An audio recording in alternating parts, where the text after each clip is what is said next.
오늘 말씀은 레위기 25장 23절부터 34절까지입니다. 토지를 영구히 팔지 말 것은 토지는 다 내 것임이니라. 너희는 거류민이요 동거하는 자로서 나와 함께 있으니라. 너희 기업에 온 땅에서 그 토지 무르기를 허락할지니 만일 너 형제가 가난하여 그의 기업 중에서 얼마를 팔았으면 그에게 가까운 기업 부를 자가 와서 그의 형제가 판 것을 물을 것이요. 만일 그것을 물을 사람이 없고 자기가 부유하게 되어 물을 힘이 있으면 그 판 해를 계수하여 그 남은 값을 산자에게 주고 자기의 소유지로 돌릴 것이니라. 그러나 자기가 물을 힘이 없으면 그 판 것이 희년에 이르기까지 산자의 손에 있다가 희년에 이르러 돌아올지니 그것이 곧 그의 기업으로 돌아갈 것이니라.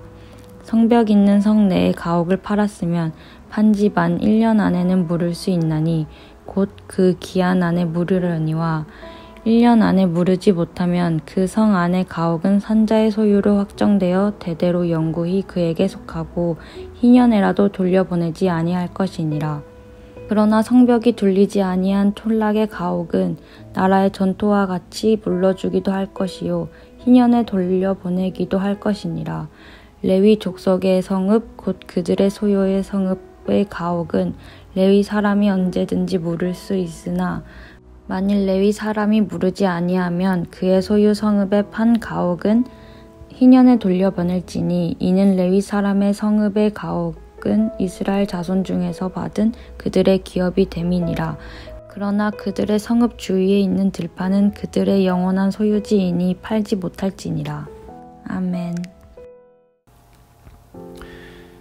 오늘 본문에서는 희년 제도 중에서 중요한 부분인 땅과 관련된 말씀이 나옵니다. 모든 땅은 창조주 하나님의 것입니다. 하나님은 이 땅을 이스라엘에게 주셨습니다. 사람들은 하나님께서 땅과 땅에서 나는 모든 소출의 주인이심을 고백해야 합니다. 그렇게 하나님의 소유를 고백하는 이들은 이웃을 배려하고 그들과 나누는 삶을 살게 됩니다. 내가 가진 모든 것이 사실은 하나님의 것임을 고백하기 때문이죠. 23절에 땅과 관련된 대원칙이 나옵니다. 토지를 영구히 팔지 말 것은 토지는 다 내 것임이라. 너희는 거류민이요 동거하는 자로서 나와 함께 있느니라. 세번역 성경에서는 보다 직설적으로 땅은 나의 것이다 라고 번역합니다. 이 선언은 이 세상의 창조주가 누구시며 피조물이 누구인지를 선언해 줍니다. 너희는 다만 나그네이며 나에게 와서 사는 임시 거주자일 뿐이다. 하나님의 땅을 잠깐 빌려 쓰는 인간이 땅을 자신의 것인 양 사고 파는 것은 말이 되지 않습니다. 그래서 하나님 말씀하시는 거죠. 땅을 아주 팔지는 못한다. 이스라엘은 하나님이 주시는 가나안 땅에 들어가면 각 지파별로 가문별로 땅을 분배받게 됩니다. 하지만 그 땅은 하나님께 빌려 쓰는 것이지 그들의 것이 될 수 없습니다. 땅을 창조하신 분이 곧 땅의 주인이십니다. 그런데 실제로 이스라엘이 이제 가나안 땅에 들어가 살다 보면 어떤 이들은 좀 가난해져서 자신이 분배받은 땅을 다른 이에게 팔게 됩니다. 하지만 이 땅의 매매는 영원한 계약이 되는 것은 아니죠. 50년마다 돌아오는 희년이 되면 땅은 원래의 주인, 즉 하나님께서 나누어 주셨던 원래의 주인에게 돌아갑니다. 희년은 이렇듯 땅의 주인이 내가 아니라 하나님이심을 고백하는 절기입니다. 이런 희년 제도, 오늘날 사람들이 이해하기 어려운 제도입니다. 왜 내가 내 돈 주고 산 땅인데 50년이 지나면 돌려주어야 하지? 왜 내가 내 능력으로 이룬 것들인데 그걸 다시 가난한 사람들과 나누어야 하지? 능력 있는 사람은 부자가 되고 능력 없는 사람들은 가난해지는 게 당연한 게 아닌가? 이런 생각들이 능력주의 시대를 살아가는 우리의 기본적인 마음일지 모릅니다. 경쟁과 능력이 중심이 되는 사회에서의 평등 개념은 하나님 나라의 평등 개념과 많이 다릅니다. 내게 이런 능력이 있으니까 나는 더 잘 살 수 있다는 것 당연시 되죠. 머리가 남들보다 좀 더 좋고 능력 있는 부모 만나고 외모도 남들에게 호감이 가는 외모이고 성격도 좋고 말주변 좋고 이런 능력이 나로 하여금 세상에서 성공적인 삶을 살게 했는데 왜 그것을 남들과 나누어야 하는가? 왜 그럴까요? 오늘 본문에 나오는 이 희년 정신에 따르면 그런 모든 것들은 스스로가 얻어낸 것이 아니기 때문입니다. 이 땅은 하나님의 것이다 라고 하는 선언을 현대적으로 한번 적용해 볼까요? 어떤 이들은 태어나 보니 부모님이 재벌입니다. 어떤 이들은 가난한 부모님 혹은 편부와 편모스라에서 자랍니다. 어떤 이들은 공부를 잘할 수 있는 환경이 주어지고 어떤 이들은 제대로 된 공부방 없고 학원에 갈 여유도 없습니다.